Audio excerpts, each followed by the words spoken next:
Hi, my name's Sarah, and sorry the lighting's really bad. I don't know. Anyway, so I've been trying to make a video all day, but every time I've made a video, it got deleted somehow. So I'm making a video on epilepsy. I'm just gonna talk about it. I'm trying to remember what I was gonna say. Well, to start off, I've had epilepsy since I was 13, and I'm 19 right now, so about 6 years. So for those of you who have epilepsy, you know that it is not easy and it is not fun at all. So I've been on medications. When I first had the seizure, we thought it was just a one-time thing, but then I had another one, and so I was diagnosed with epilepsy. And the medication I was first on was Keppra. Well, I'm still on it now. And I went 6 months after starting that medication, and I didn't have any seizures. But then 6 months later, I had a grand mal seizure. So I went on another medication. I don't remember what it was called. I think it started with a Z, but it made me lose 15 pounds, about right. So I went off of that. I tried going up in Keppra.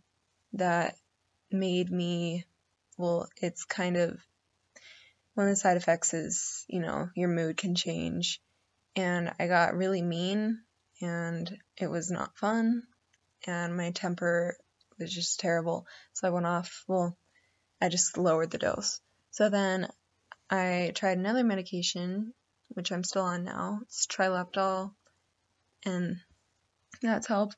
So I don't have any grand mal seizures anymore, but when I was on those two medications, I still had complex partials. And for me, the complex partials, they're different for everyone, but like seizures, everyone's different, so their seizures look different. So my complex partial seizures, so I would clench my left fist and I would stare, and then I would kind of twist my body like this and then just freeze like that. That was really embarrassing because, it's embarrassing because your body doesn't do that usually. And I had instances at school, I remember I was walking down a hall by myself and there was no one around, and so I started having one. And when I'm in a seizure, I know what's happening, I just can't do anything about it. So right when I'm like this and twisting, some people pass, and I remember that was so embarrassing, I couldn't even handle it. But now, once I was on those two, the complex partials went away. And now I just have simple partials. So I added another medication after that. So that was Lamictal. So that was 3 medications I was on. And Lamictal helped, but it just wasn't enough. So what I have now is I have, every month I have a cluster of simple partial seizures. And they're within a 2-day span. I have, 6, maybe, probably 4 a day. And I get in this weird, it's kind of like an aura state thing where, so I'll have the seizure and then it will go away, but I'm still kind of, cloudy, I can still feel that seizures are going to happen soon. So I'm just kind of like this, and then sure enough, another one comes in a second. So, yeah. So that's not fun. So I've, let's see.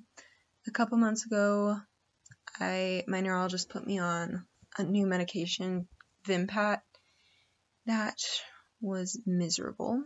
the plan was for me to, start going on Vimpat and then wean off of the Keppra, because we thought the Keppra wasn't really helping me.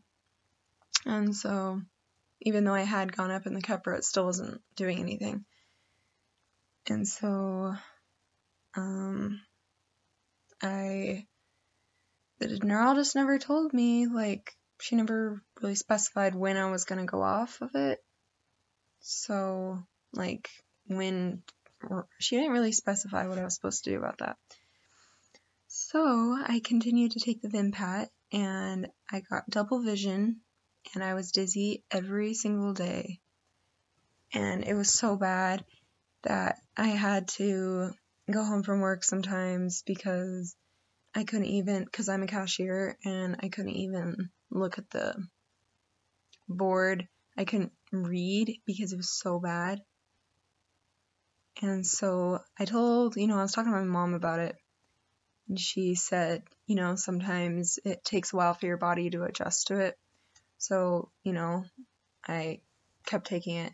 But, after it was probably 8 weeks, maybe 2 months, it still hadn't gone away. I hadn't gotten any better at all. So I called my neurologist and I said, I'm going off of it. And she's like, oh, Sarah, you should, I think maybe you should stay on it a little longer just to see. And I'm like, this is affecting my life too much. I cannot stay on it.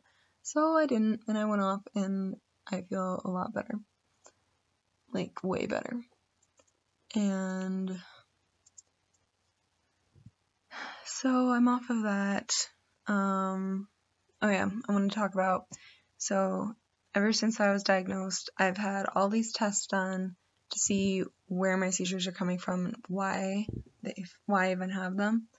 So I've had blood tests, EEGs, MRIs. And those were all clear. They never found anything.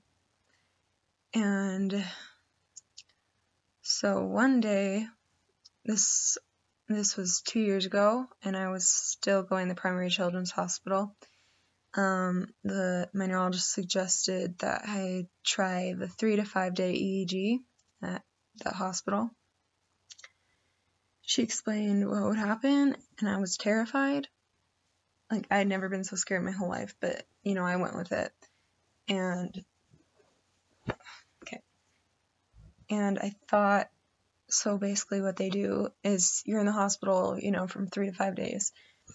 And, wow, my voice is really low. I'm tired. So basically they wean you off your medication a little bit at a time. And their goal is to make you have a seizure so they can monitor you. So you're still wearing all those electrodes and stuff, and they wrap you up in this stuff so, when you sleep it doesn't fall out. And then, yeah, so they do that, and then they hook you up to all these machines. They give you an IV just in case you have a grand mal seizure, and they need to give you the stuff to make you the medicine to stop it if it goes on too long. So, and then they have a button thing that you press.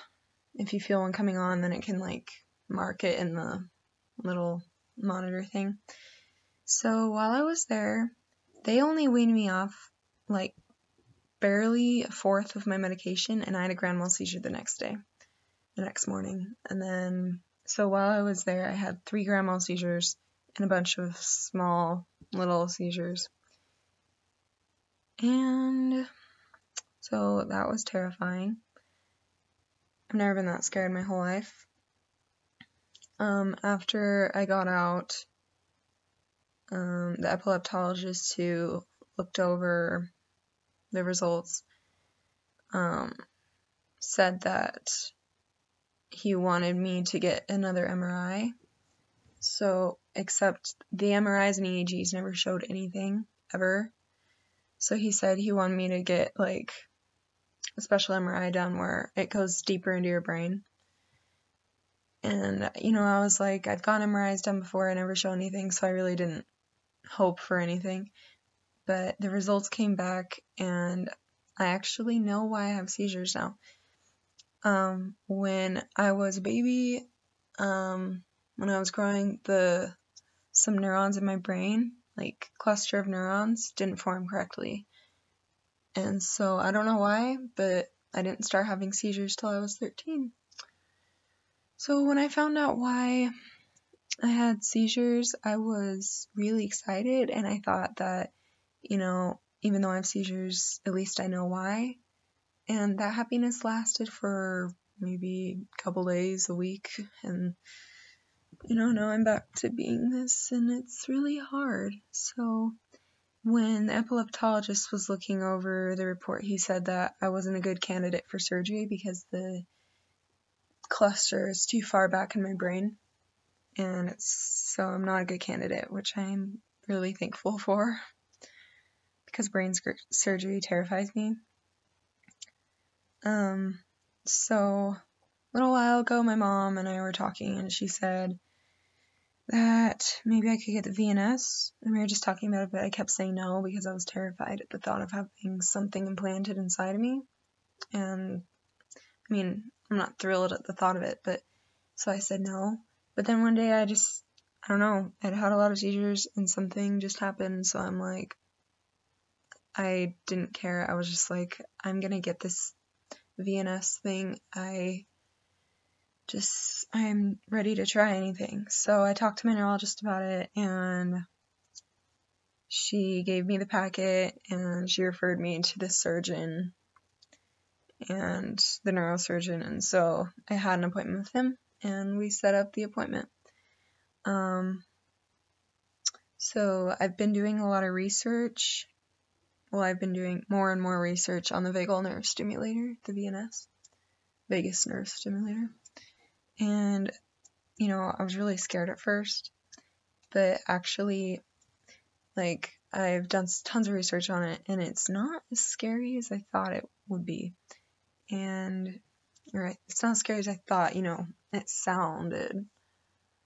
And I've been watching a lot of videos actually here on YouTube, and those have really comforted me. And just the fact that it's changed so many people's lives for the better, it's just crazy. So I'm willing to try that. Anyway, so I'm actually gonna get the VNS implanted on Tuesday, and it's Sunday night right now. So in less than 2 days, I will have the VNS, and I'm really excited. And I'm nervous. But I just wanted to talk about this, and I'm also really excited about that magnet thing, because it, gives me I read about it, and people like it because it gives them more of a sense, of control, because with epilepsy, you can't really control your seizures. I mean, medication can help some people, but they just come. You're not the one controlling them, so it's really, I feel powerless. So I'm really excited for the VNS and the magnet, because I'm one of those people who can feel the seizure coming on with the auras. So if I have the magnet, I can just, take it and put it over. So I'm excited. It'll give me a sense of control, and hopefully one day I'll be able to drive, because I'm 19 and I can't drive, and I want to be able to drive one day. And so, yeah, I'm just making this video to kind of give you background on seizures and my epilepsy, and that was just kind of a short story of, my epilepsy and my life with it. And so, I don't have any time to make a video tomorrow, so this is why I'm making it today. Tomorrow I'm getting, prepped for the surgery, prepping myself mentally, and I've had 2 doctors call within the past 4 days, and they've, telling me about the surgery and all the insurance information and stuff, and I even wrote down all this stuff, Whoa, the light got better. What happened? Okay. So basically they just tell you, like, they ask you your medications that you're on and like all the supplements and how much, you know, your dosage and stuff. And so I told them, and I'm actually really lucky because they told me that I'm only allowed to take Trileptal the morning of the surgery with only a sip of water. But it's really nice because Trileptal is the only medication I take in the morning. So I'm really lucky with that. But yeah, like normally one of the supplements I take, because I take a lot of supplements, but one of them is fish oil, and apparently fish oil can cause bleeding. I don't know, like the lady who called told me that, so she said to call the doctor and ask about that, but I'm just not going to take it because they didn't even answer my call. So I'm not allowed to eat after, I think, lunch tomorrow, because you're not supposed to eat before surgery. And so that will be fun. And just like all these little things that I have to do. I also have to call tomorrow afternoon to find out the time of my surgery. And I know it'll be in the morning, but I have to find out the exact time. So, man, it's coming up so fast. I'm just so happy. But it's nice because they said it's only the actual surgery is 45 minutes. But since you're under general anesthesia for this, it takes a while, you know, to get out of it. So that will take longer. But it's same day surgery, so it's nice because I'll get to go home within a few hours after. So it's fairly easy, I guess. Last time I was in surgery, though, was when I was 7. And I mean, I had my wisdom teeth out a few years ago, but that wasn't anesthesia, that was heavy sedation, but still. Well, I think that's all. So wish me luck. Hopefully people watch this because I watch a lot of videos on the VNS, and I just want to say thank you to the YouTube world. Well, this one girl who got it last year, I think. So, anyway, I think I am done. Hopefully this saves and uploads. So wish me luck, and I will post a video. Probably, I won't be at the hospital posting a video, but I'll post one right after the surgery. So I'll keep you guys updated. So, bye.